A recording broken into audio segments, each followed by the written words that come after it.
Captain America Civil War is a 2016 American superhero film based on the Marvel Comics character Captain America, produced by Marvel Studios and distributed by Walt Disney Studios Motion Pictures.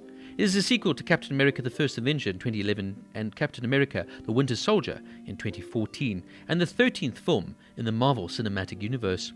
The film was directed by Anthony and Joe Russo, from the screenplay and writing team by Christopher Markus and Stephen McFeely, and stars Chris Evans as Steve Rogers, Captain America. In Captain America Civil War, a disagreement over international oversight of the Avengers fractures the team into two opposing factions, one led by Steve Rogers and the other by Tony Stark. Development of Civil War began in late 2013, when Markus and McFeely began writing the screenplay, which borrows concepts from the 2006 comic book storyline Civil War, by also focusing on story and character elements from the previous Captain America films to conclude the trilogy. Following positive reactions to The Winter Soldier, the Russo brothers were brought back to direct in early 2014. The film's title and premise were revealed in October 2014, along with Downey's involvement as Stark. Additionally, cast members joined in the following months. Principal photography began in April 2015 at Pinewood Atlanta Studios in Fayette County, Georgia, and continued to the Metro Atlanta area before concluding in Germany in August 2015, with the film being the first to use IMAX digital 2D cameras for the film's central airport fight sequence.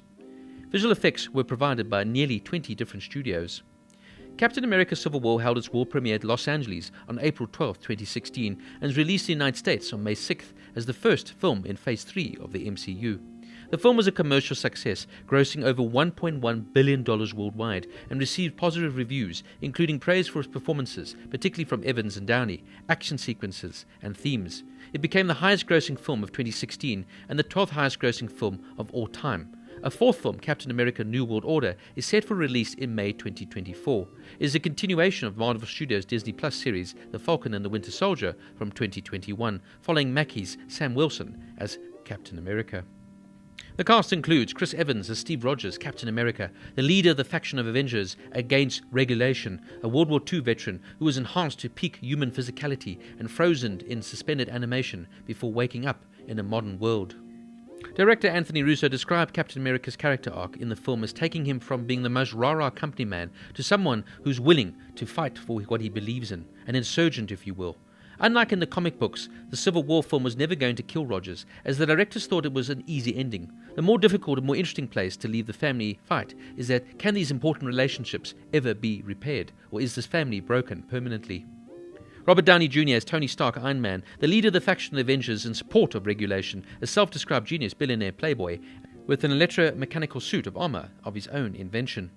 Anthony Russo said Stark's egomania allowed the writers to bring him to a point in his life where he was willing to submit to authority where he felt it was the right thing to do. Joe Russo added that because of the vision Stark saw in Age of Ultron, he now has a guilt complex which drives him to make very specific decisions, calling his emotional arc very complicated. Scarlett Johansson as Natasha Romanoff, or Black Widow, an Avenger allied with Stark, formerly a highly trained S.H.I.E.L.D. spy. Anthony Russo noted her torn allegiances in the film, saying her head is with Tony's side of things, but her heart is with Captain America. Sebastian Stan as Bucky Barnes, the Winter Soldier, a physically enhanced brainwashed assassin allied with Rogers, his best friend, who's re-emerged after being thought to be killed in action during World War II. Anthony Mackie as Sam Wilson, the Falcon, an Avenger lined with Rogers, a former pararescueman trained by the military in aerial combat using specially designed wing packs.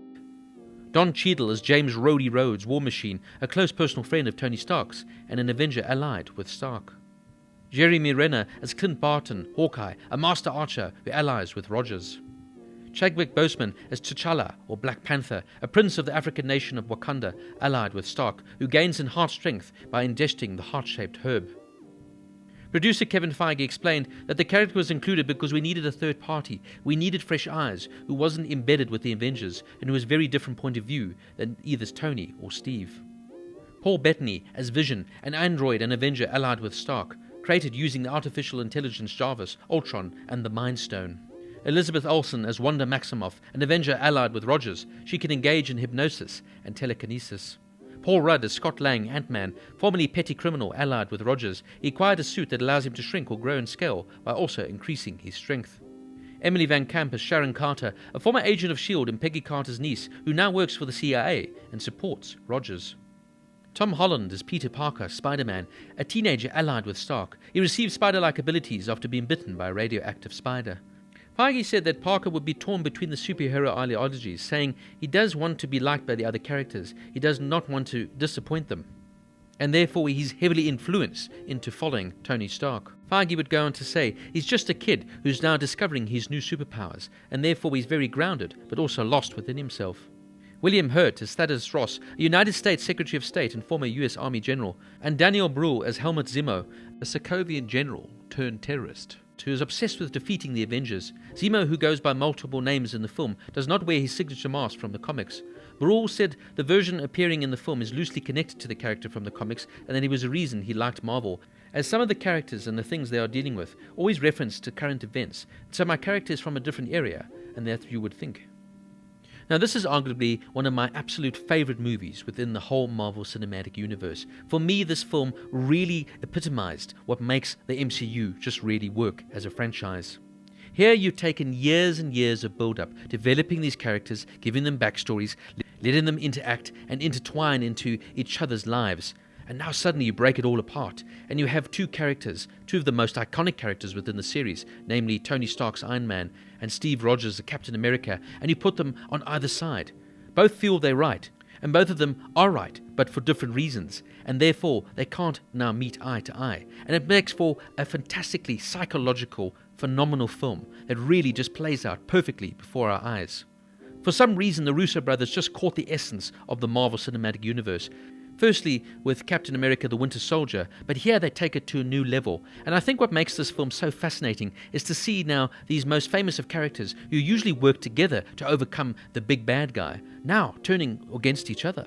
It makes it very difficult as a viewer because you wonder who should you support. On the one side you've got Steve Rogers, who's just trying to protect his friend. On the other side you've got Tony Stark, who's trying to do right by a lot of people. And both characters are also flawed. They have their likabilities, but Tony Stark can be arrogant and over the top, and Steve Rogers can be just a downright do-gooder and too stubborn at times to see his own frailties. Also to see the split in the Avengers as the two teams now are divided and choose sides on who they feel is right and wrong is absolutely fascinating, and it really is a classic friend versus foe storyline. I mean, the iconic battle scene at the end between Iron Man and Captain America is just something that will stay with me forever and was one of my highlights within the whole MCU universe. Just to see Tony Stark down and beaten and Captain America standing on top of him, obviously after getting help from the Winter Soldier, is just one of those iconic moments in cinema. Also how the film now goes from a political divide between these two guys to becoming a personal one, as Zemo slowly but surely turns Stark against his good friend in Rogers, as he now learns that the Winter Soldier, Rogers' best friend Bucky Barnes, actually killed his father. Even the story now involving James Rhodes here, Stark's best friend, where he accidentally gets paralyzed as he falls to the ground, it just adds another emotional depth to this film. And even the reintroduction here of the MCU's version of Spider-Man just gives you spine chills. And of course the iconic airport fight scene is also just wonderful to witness on screen. At the time of its release, it was by far the most mature and deep film within the MCU universe. And the directors here, Anthony and Joe Russo, are absolutely fantastic as they juggle more than a dozen comic book characters seamlessly and fully integrate them all into this fantastic plot. For me, this was one of the most thought-provoking films within the MCU, as it really asked so many questions that you as a viewer had to answer for yourself. The acting is superb from the cast, as they all know their characters just so well, and I really think that they really enjoyed playing in this film because it really allowed them to tap into the emotional layers of these fantastic, iconic characters.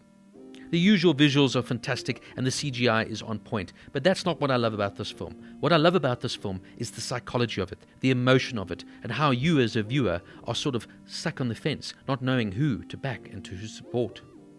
Brilliantly made, brilliantly acted, fantastic storyline with phenomenal emotional depth to it. This is one of the reasons that I absolutely love superhero movies when they can be this good. Captain America: Civil War gets a 9.5 out of 10.